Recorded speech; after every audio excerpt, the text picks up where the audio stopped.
All right, welcome back. Just remember to go back. What happened in James and the Giant Peach in chapter 3?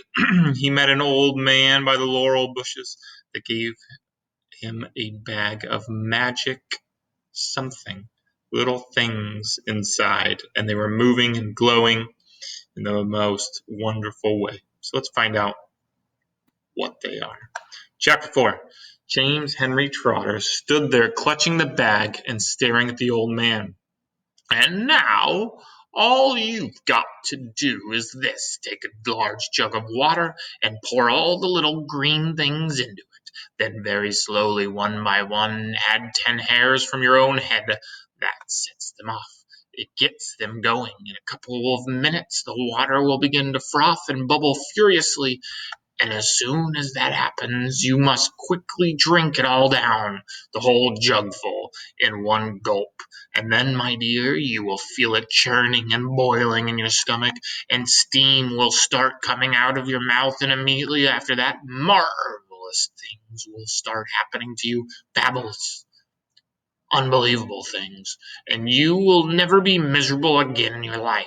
Because you are miserable, aren't you? You needn't tell me. I know all about you. Now off you go and do exactly as I say, and don't whisper a word of this to those two horrible aunts of yours. Not a word. And don't let those green things in there get away from you either, because if they do escape, then they will be working their magic upon somebody else instead of upon you. And that isn't what you want at all, is it, my dear? Whoever they meet first, be it a bug, insect, animal, or tree, that will be the one who gets the full power of their magic. So hold the bag tight. Don't tear the paper. Off you go. Hurry up. Don't wait. Now's the time. Hurry." With that, the old man turned away and disappeared into the bushes. I want you to put yourself in James's position. Would you do what this old man told you? You just met him. He came out of a bush with a bag of green stuff. Would you gulp it down and put your hairs in it?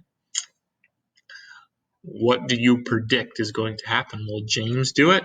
Will it work correctly? What's going to happen? Let's read another chapter since that one was so short. So, chapter number 5. Chapter 5. The next moment, James was running back toward the house as fast as he could. He would do it all in the kitchen, he told himself. If only he could get in there without Aunt Sponge and Aunt Spiker seeing him. He was terribly excited. He flew through the long grass and the stinging nettles, not caring whether he got stung or not, on his bare knees, and in the distance he could see Aunt Sponge and Aunt Spiker sitting in their chairs with their backs towards him. He swerved away from them so as to not go around the other side of the house. So as to go around the other side of the house. But then suddenly, just as he was passing underneath the old peach tree that stood in the middle of the garden, his foot slipped, and he fell flat on his face in the grass. The paper bag burst open as it hit the ground, and the thousands of tiny green things were scattered in all directions. Oh, there he is, tripped, falls. Look at them all scattering everywhere. James immediately picked himself up onto his hands and knees and started searching around for his precious treasures. But what was this? They were all sinking into the soil. He could actually see them wriggling and twisting as they burrowed their way downward into the earth. And at once he reached out a hand to pick some of them up before it was too late, but they disappeared right under his fingers. He went after some others, and the same thing happened. He began scrabbling around frantically in an effort to catch hold of those that were left, but they were too quick for him. Each time the tips of his fingers were just about to touch them, they vanished into the earth. Soon, in the space of only a few seconds, every single one of them had gone. Gone. James felt like crying. He would never get them back now. They were lost, lost, lost forever. But where had they gone, and why in the world had they been so eager to push down into the earth like that? What were they after? There was nothing down there, nothing except the roots of the old peach tree, and the whole lot of earthworms and centipedes and insects living in the soil. But what was it that the old man had said?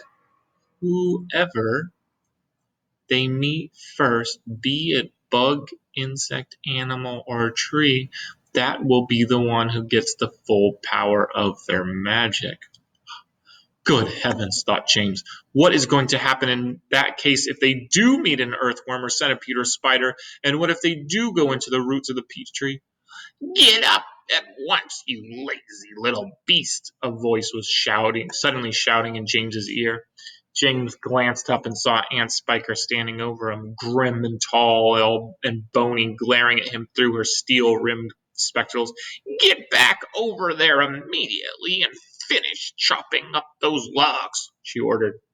Aunt Sponge, fat and pulpy as a jellyfish, came waddling up beside her sister to see what was going. Oh, why don't we just lower the boy down the well in a bucket and leave him there for the night? That ought to teach him not to laze around like this the whole day long. That's a very good wheeze, my dear Sponge, but let's make him finish chopping up the wood first. Be off with you at once, you hideous brat, and do some work. Slowly, sadly, poor James got up off the ground and went back to the woodpile. Oh, if only he hadn't slipped and fallen and dropped the precious bag. All hope of a happier life had gone completely now. Today and tomorrow and the next day and all the other days as well would be nothing but punishment and pain, unhappiness and despair. He picked up the chopper and was just about to start chopping away again when he heard a shout behind him that made him stop and turn. Make a prediction. What do you think is going to happen in chapter 6? What was the sound that he heard? He said shout. So what does that mean, a shout? I guess we'll have to tune in next time to find out. Bye.